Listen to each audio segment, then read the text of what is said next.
왜냐하면 관등 서명이 되도록 돼 있거든요. 일반인이라도. 그러니까 소방관이 작은 목소리로 아이씨 미치겠네.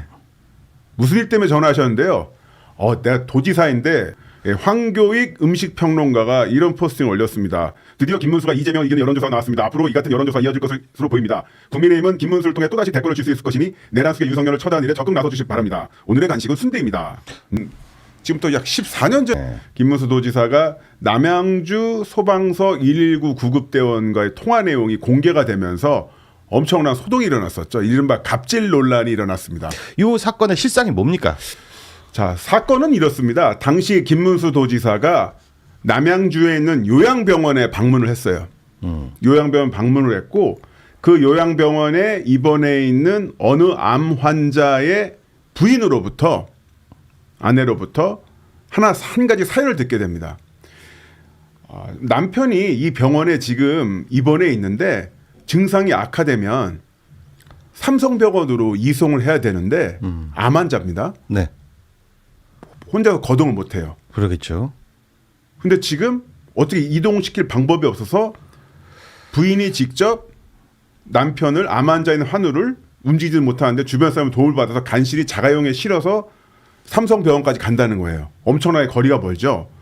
이거 어떻게 해결 방법이 없겠느냐. 119에 전화를 해본 겁니다. 전화를 해서 이 중증 환자, 암 환자가 있는데 혹시 이송을 시킬 수 있는 방법이 있느냐. 이거를 물어봤어요. 물어보니까 소방관이 당신 누구요? 당신 누구세요? 그래서 나 경기도지사 김문수입니다. 라고 하니까 피식 전화 딱 끊어요. 장난처럼. 그래서 8번을 더 겁니다. 8번을? 김문수 도지사가 나 도지사인데 띠. 나 도지사인데 띠. 나 도지사인데 띠. 이거 왜 내가 알고 있는 사건과 이렇게 다르지? 느낌이 다르죠. 네. 자, 소방공무원 재난 현장 표준 작전 절차에 어떻게 돼 있냐면 소방공무원은요 119 센터에서도 마찬가지인데 전화를 받았을 때 자신의 관등 성명을 이야기하고 두 번째 가장 중요한 게 뭐냐면 이 통화 내용이 장난 전화인지 진짜인지를 본인이 임의로 판단하면 안 돼요. 원래 그렇습니다. 왜 이런 작전 절차가 만들어졌냐면 바로 2년 전에 사건으로부터 2년 전에 똑같은 남양주 소방서에서 구조를 요청하는 71세 어르신이 길을 잃어서 겨울에 전화를 했어요. 네. 지금 보시는 것처럼 여기가 대박인데 어딘지 모르겠는데 저 좀 구해주세요 하니까 119 소방관이 거기 큰 건물 없어요? 제가 한두 시간 헤매고 있는데 어딘지 모르겠어요. 선생님께서 모르신다면 제가 어떻게 알아요? 정신 바짝 차리시고 날씨가 추우니까 큰 건물이나 어디 불 켜진 데 찾아보세요. 근처 하우스가 있어요.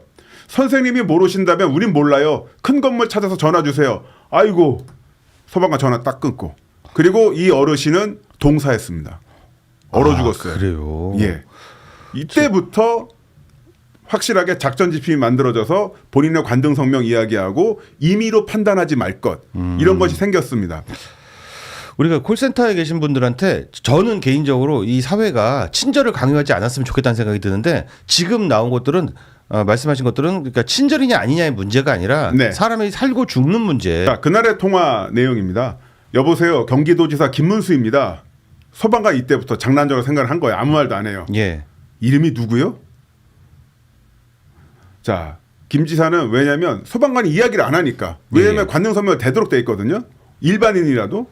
그러니까 소방관이 작은 목소리로 아이씨 미치겠네. 무슨 일 때문에 전화하셨는데요. 내가 도지사인데 거기 이름을 누구냐는데. 관등 성명 되라 이거죠. 그러니까 행정전화에 전화를 거셔야죠. 긴급전화에 전화를 거시면 안 되죠. 띡.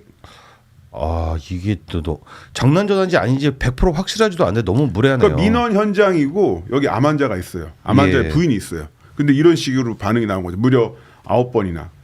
그래서 이 상황을 도지사가 이제 소방본부에 또 이야기를 했습니다. 문제가 있다라고.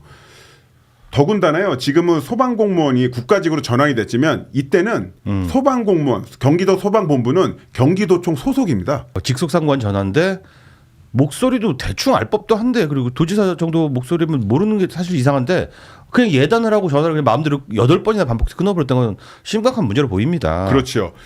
그리고 또 하나 그때 이제 김문수 도지사가 도우려했던 사람이 누구냐면 최한배 씨라고 그 우리나라 1세대 노동운동가이기도 합니다. 사실 김문수 도지사가 노동운동할 때 같이 했던 인물이고 서울대학교를 나와서 각종 노동 현장에서 구로동맹 파업, 이걸 주도하기도 했었고, 뭐 수배, 뭐 그다음에 뭐 교도소도 들어가고 많은 고생을 하다가 췌장암에 걸렸어요. 췌장암에 걸렸고 요양병원에 있어서 찾아갔는데 그 부인이 직접 암 환자를 남양주에서 삼성병원까지 이송을 시키려니까 얼마나 힘들겠습니까? 그래서 예. 이 암 환자 이송 절차가 혹시 있는지 이걸 한번 확인해보고, 이건 또 도지사의 임무이기도 하죠. 지푸라기 잡는 심정으로. 예. 이런 거를 확인하려고 한 건데 그런 식으로 반응이 나왔던 거예요. 그래서 이 부분 관련해서 이제 소방본부에 이야기를 했었고요.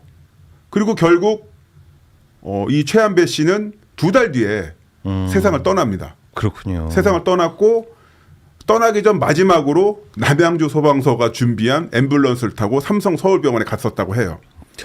그리고 이 상황이 그 처음에 엄청나게 김문수 도지사가 엄청나게 공격을 받았고, 사실상 이걸로 그 당시에 정치적 생명이 끊어졌죠. 재선에도 못 나가고 막 그랬으니까. 그랬는데 이 상황을 이야기를 안 했어요. 후배한테 패를 끼칠까 봐.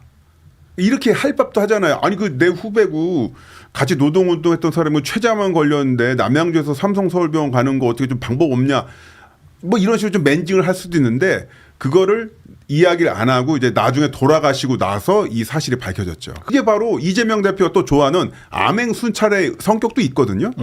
예. 본인 관등 성명도 안 됐죠. 소방 안전 주칙도 절차를 안 지켰죠. 소방관이.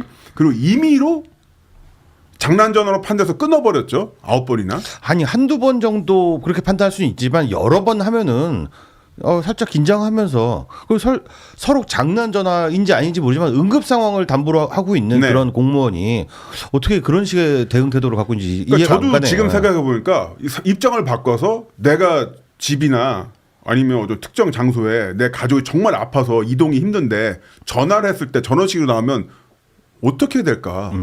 예, 이런 부분이 있습니다. 근데 이런 식으로 감정에 휩쓸려서 그 이제 진보라고 하는 사람들이 사람을 모욕 주고 논점을 비틀어서 비난, 사건의 대상을 일면만 만드는 거. 뽑아내가지고 재구성하고 하는 그런 악습들이 좀 있죠. 네.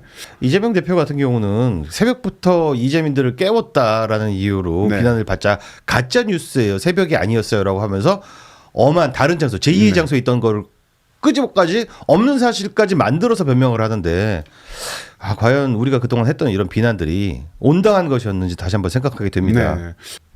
내가 자꾸 미디어를 통해서 흥분을 하고 내가 지지하는 정당이나 정치인들 통해서 흥분을 하고 있을 때 이때 쎄함을 느껴야 됩니다. 쎄함을 느끼면서 이거 나의 흥분이 누군가의 정치적 이익에 복무하는 것이 아닌가 한 번씩 생각해 볼 필요가 있습니다. 의도적으로라도 뭔가 뜨겁다 싶으면 한 발 빠져서 차분하게 생각해 보고 팩트 체크 더 해보고